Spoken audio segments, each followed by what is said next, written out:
Five, four, three, two, one, and we are live. Ladies and gentlemen, welcome back to the Nick from Australia YouTube channel. My name is obviously Nick from Australia, and welcome to the Wigan versus Hull KR semi-final review. The Wigan Warriors, what can I say about them? They were just far too good. They've advanced to the grand final. They will take on the Catalan Dragons next week. Not sure on the exact time that it will be for us here in Australia, but I think it's going to be like 3 or 4 a.m. because I think it's a 5 o'clock kickoff in the UK, and it was a 10:45 kickoff for us here tonight in New South Wales, and I think it was 12:45 in the UK today. So based off that, I'm thinking it's going to be like 3 or 4 a.m. So it's going to be an extremely disgusting time zone for us. But you know what? Regardless of what time the game is, I'll be up. I'll be watching. Looking forward to it. We'll get into the review in just a moment. But first of all, apologies. It's very late here. It's 1 o'clock in the morning. And unbelievable, man. People are just going to bed. But if you're new around here, guys, don't forget to like the video, subscribe to the channel, and let me know your thoughts on the comment. Let me know your thoughts on the game itself. Now, we'll get into the review in just a moment. Just pulling up my laptop here because, well, I want to get all the try scorers in front of me because there were a fair few. Wigan scored a shitload of tries. Well, there it is. Game's at 6 p.m. Oh, yuck. So that'd be like a 4 a.m., 5 a.m. kickoff. Oh, well. Is what it is. Gotta cop it, I guess. Alright, let me get the game onto the screen. So, yeah, Wigan, 42 points to 12. First things first, Wigan thought they started the game just out of this world. They just went berserk, really. First try of the game to Liam Marshall on the wing. Very simple stuff from Wigan. And then there was a try to Jai Field.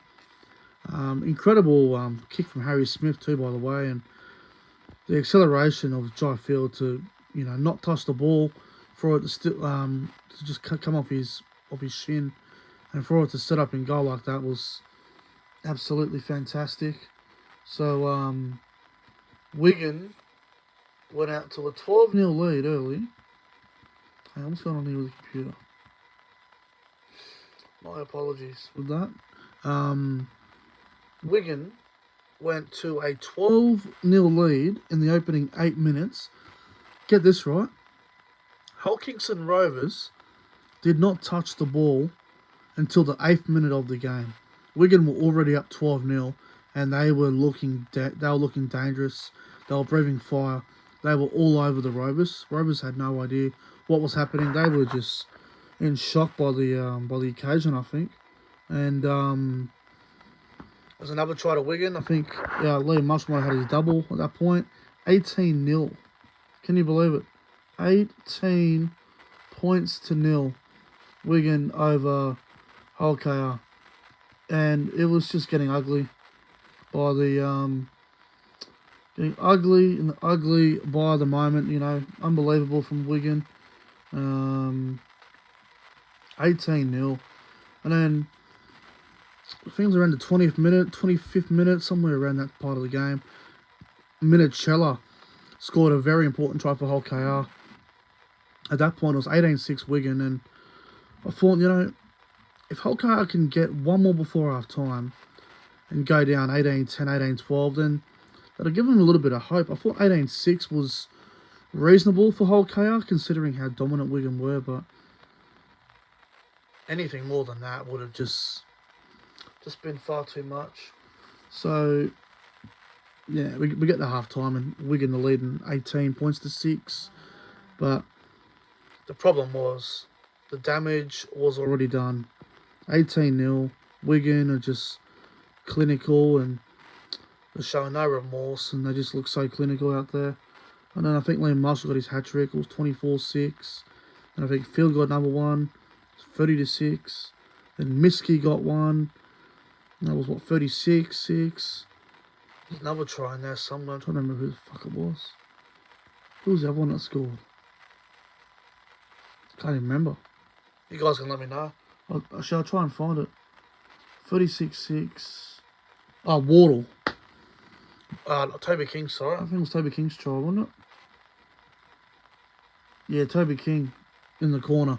And Wigan just so dominant. Just so much class. You know, Dry Field at fullback. The energy that he brings to the team. Bevan French at 5'8". So dangerous with the football. Harry Smith at halfback. Just kicking game outstanding. Controls the game brilliantly. Then you've got, you know, the likes of Morgan Smithies. Go forward. Tyler Dupree. Liam Farrell leads by example in the back row.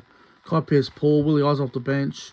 Wigan just got too much for Holkaya. Now, I don't want to bag anyone too bad for Holkaya because they got blown out of the park. Well, a much better team, but I just want to say, Tom Opacek, that was one of the worst performances I've ever seen from a centre in a semi-final. Opacek was horrible. He made me physically sick. Ryan Hall couldn't get the ball to save his life. Poor bugger. I think they got the spine wrong. I would have had Mikey Lewis start at fullback. I would have had Abdul at 6. Oh, sorry. There we go. I would have had Mikey Lewis at fullback. I would have had Abdul at 6. I would have had Schneider at 7. And I would have had Jack Walker come off the bench. But because Walker had a man of the match performance last week against the Lee Leopards, they were never going to change it. So, a couple of fixes for Hull KO next year. I think they're definitely a team on the up and they're definitely improving, but they just they were no match for Wigan. Wigan, their level was up here somewhere, so, you know, up here. Hull KO just down here. So, a lot to work on for Hull KO in the off season, but Wigan, they advanced through to the grand final and they will take on the Catalan Dragons next week, which is going to be a great grand final. First time ever as well, Wigan versus Catalans. And we're going to have a new grand final winner because Saints are eliminated. They got dethroned by the Dragons. So, I mean, we've got some good storylines next week. You know, Mitchell Pearce and Sam Tompkins played their last game up against, you know, the likes of Jai Field, Bevan French, Liam Farrell, Kai Pearce-Paul. There's a lot of good matchups next week in the grand final, but Wigan just too good tonight. My player of the game, I've got to give it to the halfback, Harry Smith. I thought his kicking game was outstanding. I thought he controlled the game really well. Also, you know, Liam Marshall, Jai Field, very good as well, but Harry Smith is my player of the game. He was exceptional. But anyway, guys, that concludes the semi-final review between Wigan and Hull KR. If you enjoyed the review, don't forget to like and subscribe to the channel. Thank you for watching. Subscribe, guys. I'd really appreciate it. And, yeah, there'll be a grand final preview coming up next week. Looking forward to it. Anyway, guys, have a good night. And see you in the next one.